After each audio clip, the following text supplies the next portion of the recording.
Yo! Lifelong Learner Blueroot here with episode 9 of the Azure AZ-104 exam prep series, implementing Intersite connectivity. Thanks for tuning in. In this episode, we're going to explore and deploy virtual network peering between multiple virtual networks in Azure.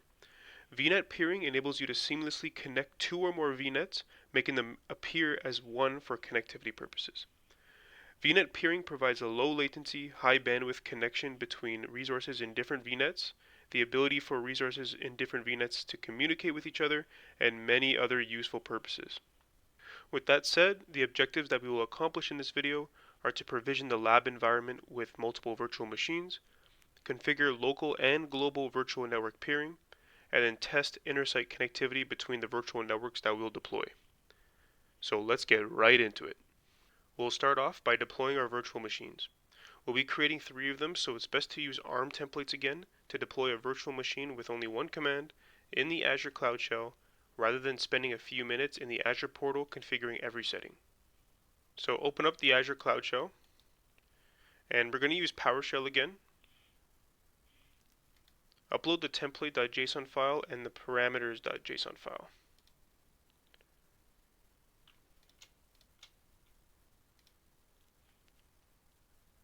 I remember from last episode that this only uploads one file at a time.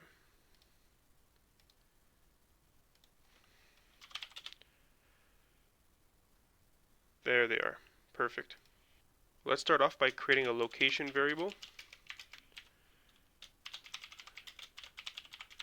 and providing it my location that I have been using for all of these episodes. Then let's create another variable for the resource group name.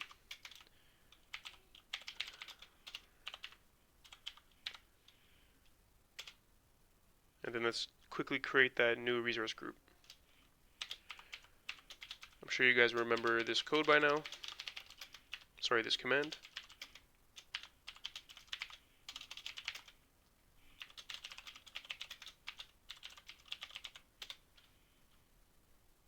Perfect.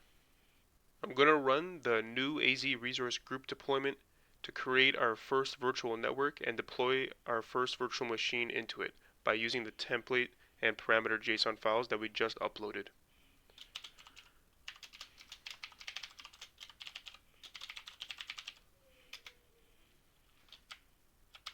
Forgot the capital G.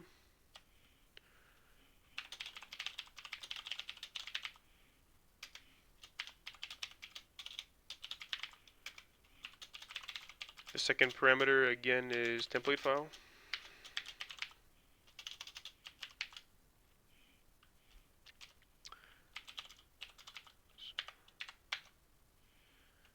Template.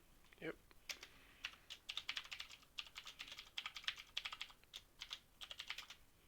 Third parameter in this command is the template parameter file. And I spelled parameter wrong. Knew something was up.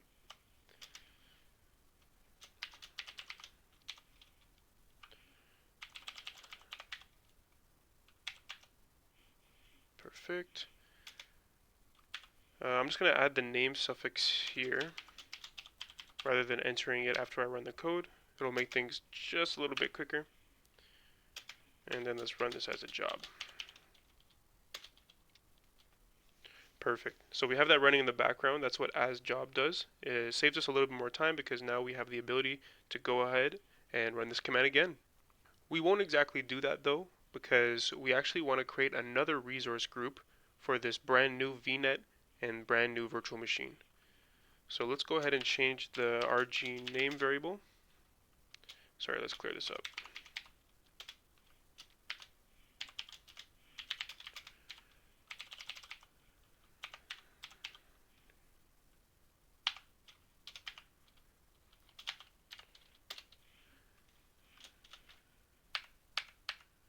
And let's run our new AZ resource group command again. Perfect. Next, we could just run the AZ resource group deployment command again, but this time with a different suffix, of course. Instead of 0, it's going to be 1. Perfect. Now for the third and last resource group virtual network and virtual machine, we're actually going to make this slightly different. The one big change we're going to make is that this is going to be located somewhere else. With that said, let's change the location variable. My apologies, let's clear this up one more time. Let's make it Canada East rather than Central. Let's go ahead and create a new variable for the resource group name.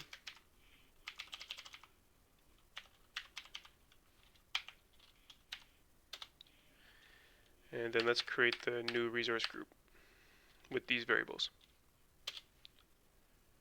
Perfect. Now let's run the AZ resource group deployment command one more time, but of course change the suffix to 2. Perfect. Now with these resource group deployments, each of them may take a few minutes, so just sit back, relax, grab a coffee, and we'll check up on them in just a few minutes.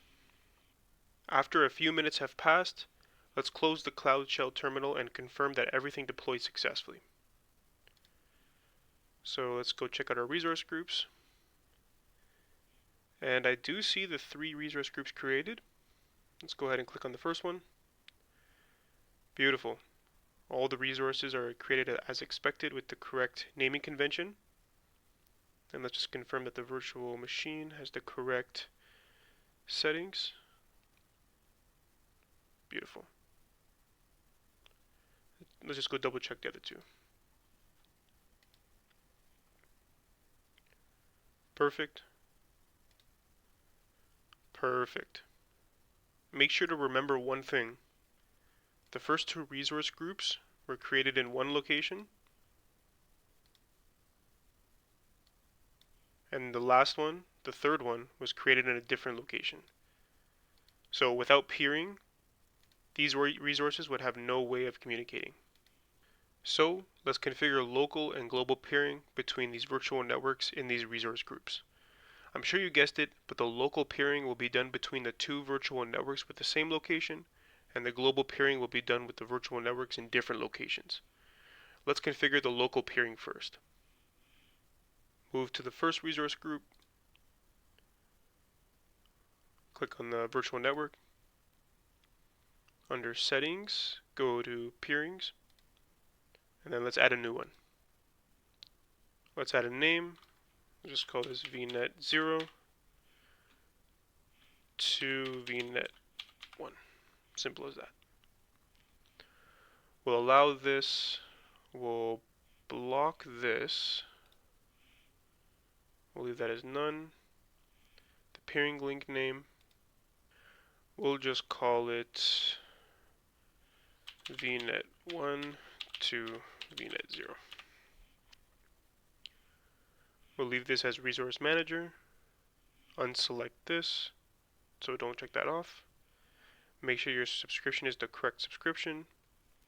And then for virtual network, you have to make sure you click the second one.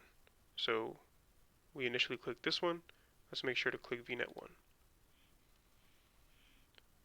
And under here, let's make sure to allow this and then block this and leave that as none. Go ahead and add that. And this should just take a minute. This step actually establishes 2 local peerings, one from the first VNet to the second, and then one from the second to the first. While we're still on VNet 0, let's go ahead and create another peering. But instead of a local peering, let's create a global peering to the third VNet that's actually in another location. Let's go ahead and click add. Peering name is going to be VNet 0 to VNet 2, because VNet 2 is the one that's outside of our location here in VNet 0. We'll allow this, we'll block this, we'll leave this as none. For peering link name, this is just the peering from VNet 2 back to 0, so we'll just call that VNet 2 to VNet 0 with the same settings. Make sure to have this unclicked. Make sure you have your correct subscription clicked there. Virtual network. Here, we're going to obviously put it to 2. And then leave the settings like that. Go ahead and add it. Again, this should only take a few seconds. Now that the first global peering is set up from the first VNet to the third VNet, let's go ahead and set up another global peering from the second VNet to the third VNet. Still, those two VNets are in different locations, so this peering will be classified as global. Let's go back to resource groups, click RG1, under VNet 1, let's create a peering here.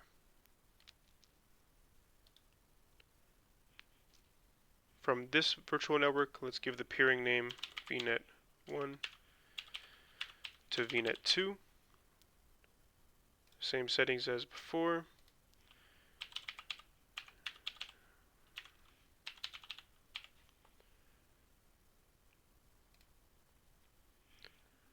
Now for this, we're obviously going to have this as VNet 2. And go ahead and add. Just to quickly recap, with all of these virtual network peerings configured, we have the local configuration between virtual network 1 and virtual network 2, and then we have our global peering configurations between virtual network 1 and virtual network 3, and also virtual network 2 and virtual network 3. So let's go ahead and test our Intersite connectivity. If everything has been configured correctly, we should be able to run test connections from within these virtual machines on the other virtual machines. No machine in our configuration should be unreachable, as every virtual network associated has been peered together. So with that said, let's go grab the RDP file from our first virtual machine and connect.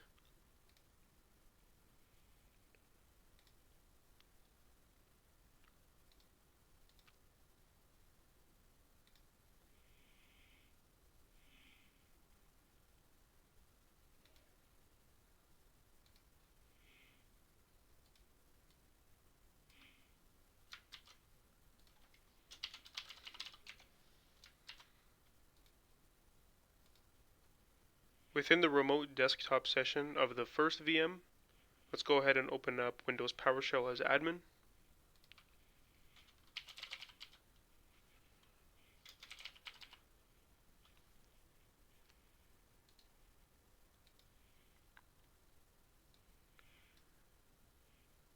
Then let's run a test net connection command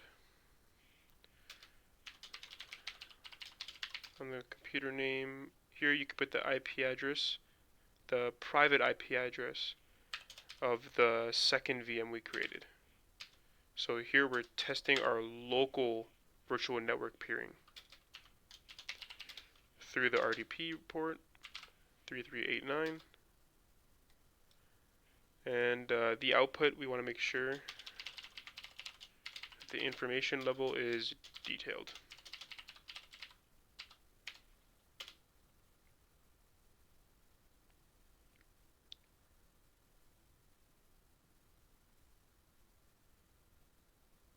Perfect. Our connection test succeeded. So our local peering between the first and second VNets worked.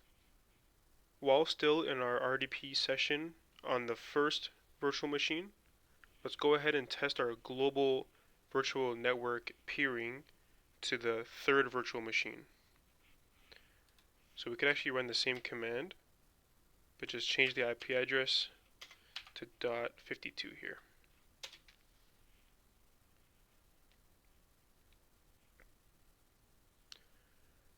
Awesome. That test succeeded as well. So we know our global peering between our first virtual machine to our third virtual machine is working. Since the global virtual network peering between virtual network 1 and virtual network 3 was configured the same as virtual network 2 and virtual network 3, we don't have to go ahead and test out virtual network 2. We know it's working. And that's the end of episode 9. If you followed this video, You have provisioned the lab environment with virtual machines using ARM templates, configured local and global virtual network peering, and then tested Intersite connectivity between those virtual networks. Thank you so much for watching. If you enjoyed this video or if it helped you out even in the slightest, please like and maybe subscribe for future content. Additionally, if you have any suggestions or questions, please leave a comment down below and I'll be happy to help out any possible way I can. I'll see you guys in episode 10, where we will implement traffic management. Peace!